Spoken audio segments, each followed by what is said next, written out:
Did you play any sports competitively in a league? When I was very young, yes, I played baseball. When I was younger, I played soccer. I was a Timbit. Still have the participation medals. Never played hockey. I was not very good on skates. I'm still not very good on skates. Yeah, that's about it. What's one player you can't stand in any sports? Mine is Brad Marchand and Bryce Harper. Good picks. I actually like Bryce Harper, so that's not mine. I used to hate Brad Marchand, and the reason I'm not picking him is because now I think he's great. Okay, so if he wasn't like a little bit of a rat, like if he didn't try to injure people on purpose, I would say he's great. I used to hate him because he was a snake, but now he's like a genuinely good player. I hate him in the sense that I would hate to play against him. I would love to have him on my team, but he would have to stop with that like dirty stuff. Like no one's gonna be trying to hurt anybody here, okay? There's not many players that I can't stand. I would have said Brad Marchand at a time, but not anymore. Odor maybe, like I hit Bautista. I don't know, I can't really pick players. Have you played any sports on an official team? If so, what sport and when? Like I just answered, I have played on official teams, when I was younger. Also, what's your favorite sport to actually play? That's a good question. Speaking in a very unprofessional setting, like just going outside, finding a pond and playing on it, I've always really enjoyed hockey. I've always played hockey with my friends, and that's something we do every year. Usually people get hurt, which is part of our game. But I really enjoy baseball too. I think it's just like easy to pick up when some people are over, pick up and go have a baseball game. And you're less likely to get hurt, even though we always manage to like leave with bruises or scrapes. So because of when these sports are played, I can say baseball's my favorite in the summer and hockey's my favorite in the winter. I'm not even gonna call it hockey, I'm gonna call it shinny because it doesn't even look like hockey. So since I asked you guys for these questions on Twitter and on YouTube, I will be going to the Twitter questions now, if I can find them. Okay, here it is. What was your first sports-related memory? So I kind of answered it with the Leafs question because that was my first sports-related memory. Like in terms of like sports that I did, I vaguely remember playing soccer and following the crowd of people in front of me and then following them this way and following them that way. I don't know if I ever actually touched the ball. And I remember during one of those games, I just ran over and drank some water because I wasn't in the play anyways. I was like all the way back here and the guy was like, "What are you doing? The game's still on." And I'm like, "I'm thirsty." I feel like I was 4. Who is your all-time favorite Leaf and why is it Matt Sundin? Okay, well, it's not Matt Sundin, first of all. Great player, not my favorite. My all-time favorite Leaf would have to be Johnny Bower. He was an amazing goalie, amazing player, amazing person, and yes, that would be my all-time favorite player if I were to add, like, when I first started watching hockey, my most favorite player ever was Phil Kessel, also Tyler Bozak, those two. Now my favorite player is Anderson, so it's like Johnny Bower, Phil Kessel, Tyler Bozak, Anderson, Austin Matthews. So first question, did you grow up playing hockey on a team? No. I'm pretty sure I took skating lessons once, and I fell, and I didn't want to do it anymore. Again, these are all when I'm like really, really young, so if I had the opportunity to do it again, like I was honestly thinking about taking skating lessons and trying to get on a team, but I feel like I'm so far gone. But even just for fun, I think it would be okay. Number 2, who is your most disliked Leafs player of all time? I would like to say I don't have any like most disliked ones, but I thought about it a little bit and I do. Mostly it was in the era that I started watching in, so Phaneuf, Schenn, Kessel. Not that I dislike Kessel, but it was like that group of people. I hated Phaneuf with a passion. I don't even know why anymore, I'll be honest with you. I'm pretty sure it was because he was a horrible captain and a shitty defenseman. But again, I don't really know. I hated Luke Schenn, and that was because he was a shitty defenseman. In my opinion, some people click with different teams. A great example is Phaneuf before he came to the Leafs and then after. So it's nothing against the player being like shit. It's just like they didn't work with our team.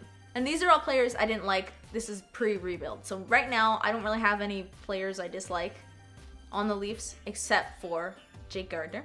He is definitely, there's Phaneuf, I hate it the most. There's Luke Schenn and there's Jake Gardiner. I hated him then, hated him now. And I know there's a lot of people that will argue that he's great, statistically especially. And yes, you can argue that he's a two-way player, but what I see in my mind is this guy who just keeps on giving away the puck and making these stupid plays. And I know, like, when I tweet about it or when I talk about it on camera, the next night he goes out and he gets 3 points or he gets a goal. And that's great. That's good for our team, right?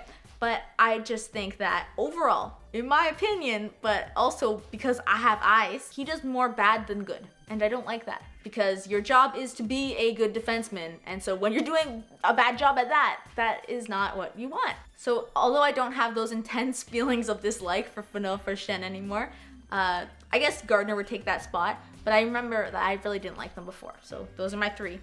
I know you didn't ask for 3, but I gave you 3. How do you feel about facial hair not being allowed on any Leaf players from a woman's perspective? Well, this is a good question because I absolutely friggin' hate it. I don't know how guys feel about it, but for me as a person who can't grow a beard, I think it's horrible. I don't think that your team or your place of work should have the ability to tell you what to shave and what not to shave.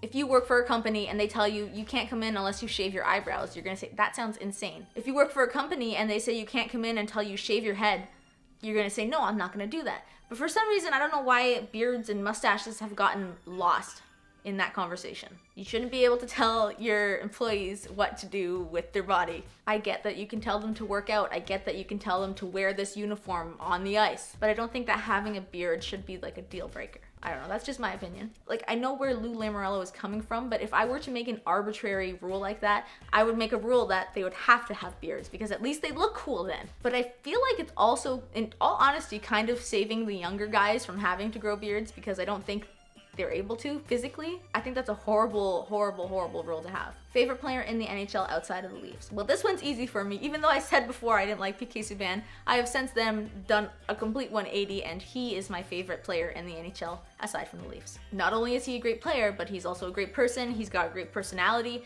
and I can't believe Montreal traded him based on that. We need more people like PK Subban in hockey, in the world, I think. We need guys who have a bit of a jump in their step when they're coming in and wear cool outfits and are awesome. Not these guys who do interviews like, you know what, we fought hard and we played the game and we just got the puck up the ice and our guys played good and our defense was very, very defensive and yeah, the guys just, they played hard tonight and we played the game we were supposed to play and yeah. But again, it's just my opinion. So that just about wraps up the video. I want to say thank you to the 500 of you that clicked subscribe. It's funny because I've had a comedy channel for almost 3 years now and I've just reached 600 subscribers. And I've had this channel for not even a year and plus I was trying so hard on that channel. I was posting so consistently and I was doing everything you need to do to market yourself and everything and I only just reached 600 subscribers. And on this channel I made this just for me. I made it just for fun, just to kind of articulate my thoughts and get them out there.